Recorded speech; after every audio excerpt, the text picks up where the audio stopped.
안녕하세요. 오로지 합격을 위한 강의 오합입니다. 개념 강의 6강을 시작하도록 하겠습니다. 마케팅 믹스부터 살펴보도록 하겠습니다. 마케팅 믹스가 뭔지 알기 위해서는 마케팅이 무엇인지부터 알아야 하는데요. 마케팅은 생산자가 고객의 만족을 위해 상품 또는 서비스를 제공하는 것과 관련된 모든 경영 활동을 얘기합니다. 그렇다면 마케팅 믹스는 마케팅 목표를 이루기 위해서 여러 가지 전략을 종합적으로 실시하는 것을 마케팅 믹스라고 합니다. 이 마케팅 믹스에는 핵심 요소 4가지가 있습니다. 영어의 앞글자를 따서 4P라고 하는데요. 먼저 고객에게 제공할 제품, 프로덕트가 있어야 되고요. 이 제품을 얼마에 팔지, 가격, 프라이스가 정해져야 합니다. 그리고 이 판매가 이루어지는 장소, 플레이스가 있어야 하고요. 어떤 방식으로 사람들에게 제품을 알릴지에 해당하는 판촉, 프로모션이 4가지 핵심 요소에 해당합니다. 이번에는 마케팅 조사에 활용되는 척도에 대해서 알아보도록 하겠습니다.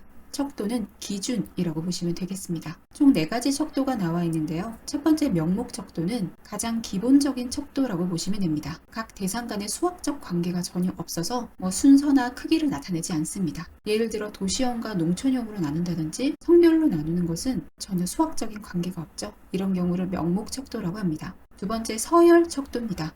이름에서 알 수 있듯이 대상 간의 상대적인 순서를 알 수 있는 겁니다. 그래서 순위로 배열하는 경우입니다. 상품 인기 순위 같이 1위, 2위, 3위 이런 식으로 알 수 있는 것이죠. 세 번째 간격 척도 또는 등간 척도라고 하는 게 있습니다. 이 간격 척도는 서열 척도의 특성을 포함하고 있습니다. 그런데 차이점이 있다면 측정 대상 간의 간격이 동일하게 적용되는 거예요. 그래서 등간이라고 하고요. 크기 차이를 수량적으로 비교할 수 있습니다. 예를 들어 소득 구간처럼 간격이 일정하게 적용되는 경우가 간격 척도에 해당합니다. 마지막으로 비율 척도는 가장 높은 수준의 척도라고 보시면 됩니다. 간격 척도의 기준점을 고정시켜 비율을 알 수 있게 만든 척도다라고 나와 있는데요. 쉽게 말하면 절대 0점을 기준으로 사칙 연산이 가능한 척도다라고 보시면 되겠습니다. 순서, 크기, 비율 같은 것을 모두 계산할 수 있습니다. 예를 들어 구매 확률 같은 경우에는 비율을 나타내죠. 이런 경우가 비율 척도에 해당한다고 보시면 되겠습니다. 다음으로 시장 세분화 기준 알아보도록 하겠습니다. 세분화라는 것은 어떤 것을 여러 갈래로 나누는 것을 얘기하죠. 이 시장 세분화는 시장을 공통적인 수요와 구매 행동을 가진 그룹으로 나누는 걸 얘기합니다. 그럼 어떤 기준으로 이 그룹을 나눌 수 있는가에 따라서 크게 4가지로 나뉘는데요. 시험 문제에서는 이 심리에 해당하는 것이 가장 많이 나왔습니다. 차례차례 살펴보도록 할게요.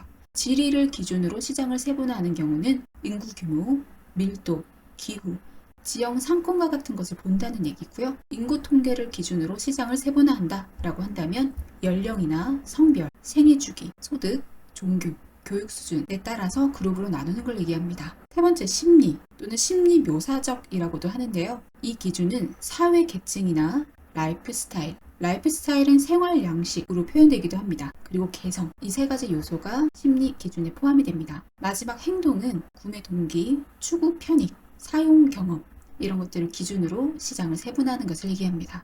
시장 세분화되는 기준을 알아봤다면 이번에는 세분시장 마케팅을 알아보도록 하겠습니다. 크게 3가지 종류가 나와 있는데요. 첫 번째 비차별적 마케팅. 차별이라고 하는 것은 여러 대상을 차이를 두어서 구별한다는 건데 그걸 하지 않는 거니까 전체 시장을 표적으로 하나의 제품이나 서비스를 제공하는 경우를 얘기합니다. 반면에 차별적 마케팅은 차이를 두는 거죠. 즉 세분 시장별로 서로 다른 제품이나 서비스를 차별적으로 제공하는 것을 차별적 마케팅이라고 하고요. 마지막 집중적 마케팅은 하나 혹은 소수의 작은 세분 시장 또는 틈새 시장에서 집중적으로 높은 점유율을 추구하는 경우를 말합니다. 이 3가지 마케팅 헷갈리지 않게 정리 잘 해주셔야 됩니다. 이번에는 서비스 특성 공부해 보도록 하겠습니다. 총 4가지의 특성이 나와 있는데요. 우리가 미용실 가는 경험을 생각하면서 특성을 한번 정리해 보도록 하겠습니다. 첫 번째 무형성. 무형성은 형태가 없다라는 얘기죠. 우리가 미용실에서 받는 서비스를 어떠한 형태가 있다라고 보기가 힘듭니다. 그래서 무형성이라고 하고요. 두 번째 비분리성, 분리가 되지 않는다, 즉 동시에 일어난다라는 건데요. 이 서비스는 서비스가 제공되는 것과 동시에 바로 소비가 됩니다. 제공되는 것과 소비되는 것을 분리할 수 없다라는 얘기죠. 세 번째 이질성입니다. 표준화와 품질 통제가 어렵다라는 얘기인데요. 우리가 미용실에 가더라도 디자이너에 따라서 결과물도 다르고 어떤 고객이 오느냐에 따라서 결과물이 다르죠. 그렇기 때문에 표준화가 어렵다라는 특성이 있습니다. 이것을 극복하기 위해서는 고객 후기나 추천을 활용해서 서비스를 표준화하려고 하는 노력이 있을 수 있겠고요. 마지막 소멸성입니다. 이 서비스는 저장을 할 수가 없습니다. 사라진다는 얘기예요. 그래서 재고와 저장이 불가능하다. 그럼 이것을 극복하기 위해서는 예약 시스템을 둔다든가 시간대나 시즌별로 가격을 다르게 해서 최대한 손님들을 많이 끌어모을 수 있도록 하는 전략을 사용할 수 있다라고 정리해 두시면 되겠습니다.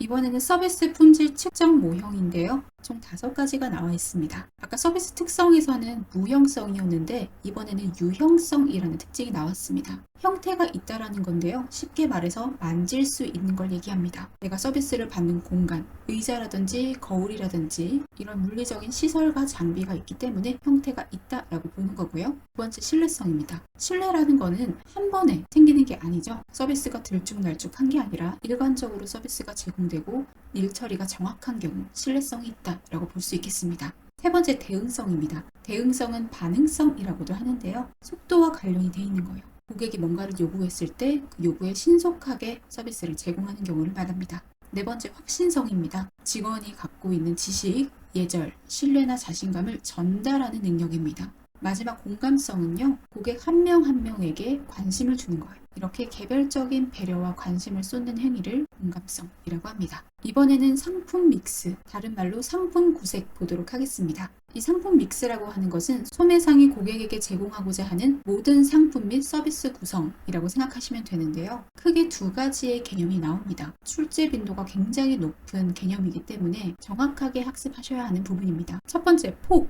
넓이라고 나와 있는데요. 이것은 상품 계열의 수, 프로덕트 라인의 수와 관련이 있습니다. 즉, 취급하는 상품 카테고리 수를 얘기하는데요. 상품군이라고 생각하시면 되겠습니다.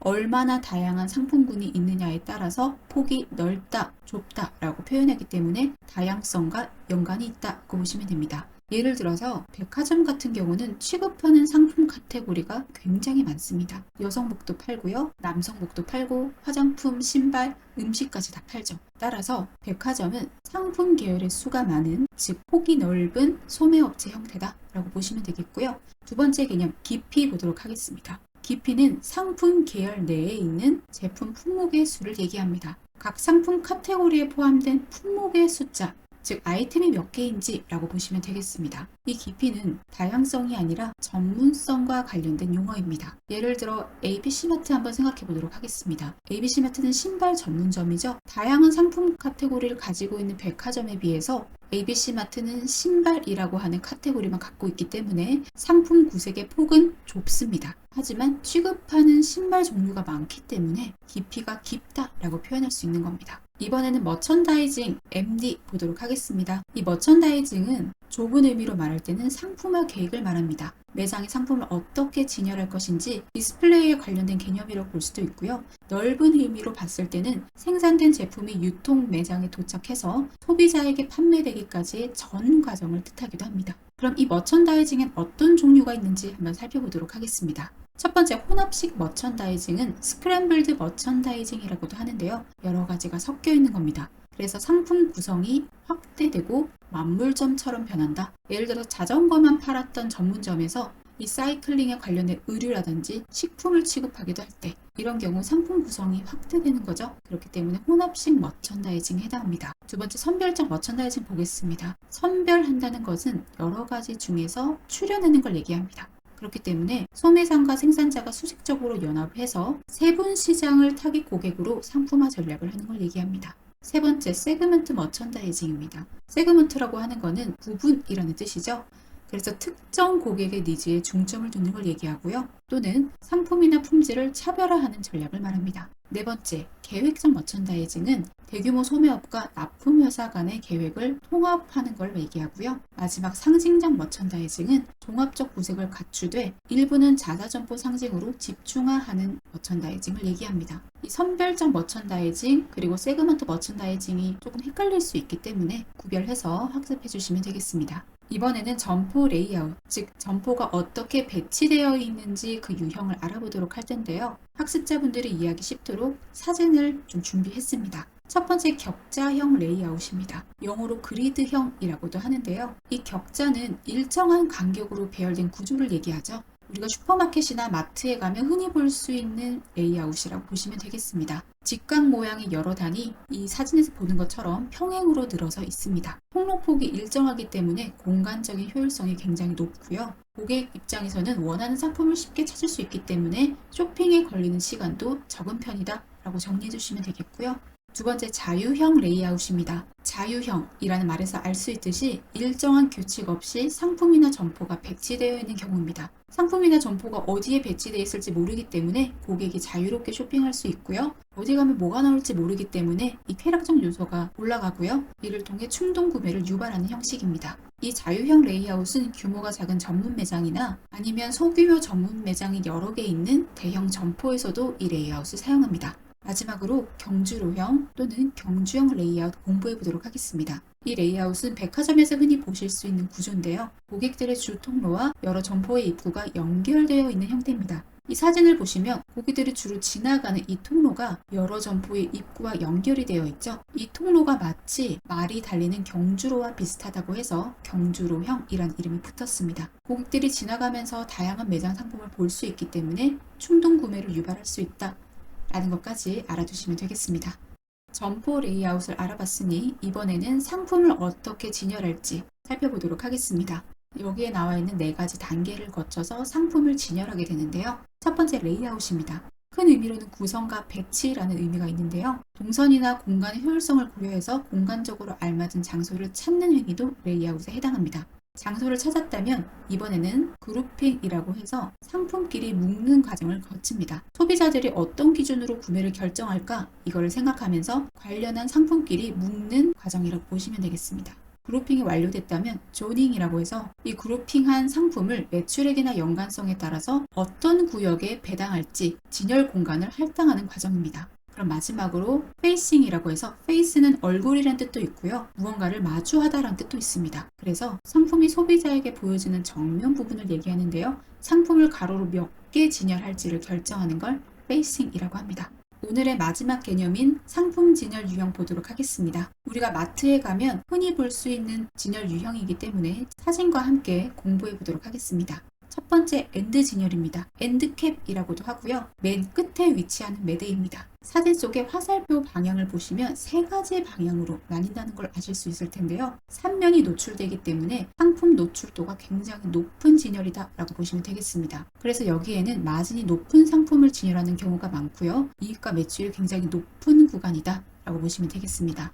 다음으로 적재 진열 보도록 하겠습니다. 적재는 쌓는 거죠. 그래서 대량의 상품을 한꺼번에 쌓아 진열해서 그 상품이라는 기대 심리를 유도하는 겁니다. 다음으로 섬 진열입니다. 섬 진열은 소비자가 사방에서 제품을 볼 수 있도록 매장 내 독립적으로 존재하는 평대에 진열하는 겁니다. 마치 외딴 섬처럼 매장 안에 독립적으로 진열해 놓는 경우를 얘기합니다. 신제품이 나왔을 때 이 섬 진열을 통해서 소개하는 경우가 많습니다. 다음으로 점블 진열입니다. 점블이라고 하는 건 뒤죽박죽 섞이는 걸 얘기를 하는 거거든요. 그래서 상품을 정돈하지 않고 뒤죽박죽 진열하는 경우를 얘기합니다. 매장 입장에서는 작업 시간이 굉장히 줄어들 수 있고요. 소비자 입장에서는 물건이 많으니까 저렴한 특가품이라는 인상을 받게 됩니다.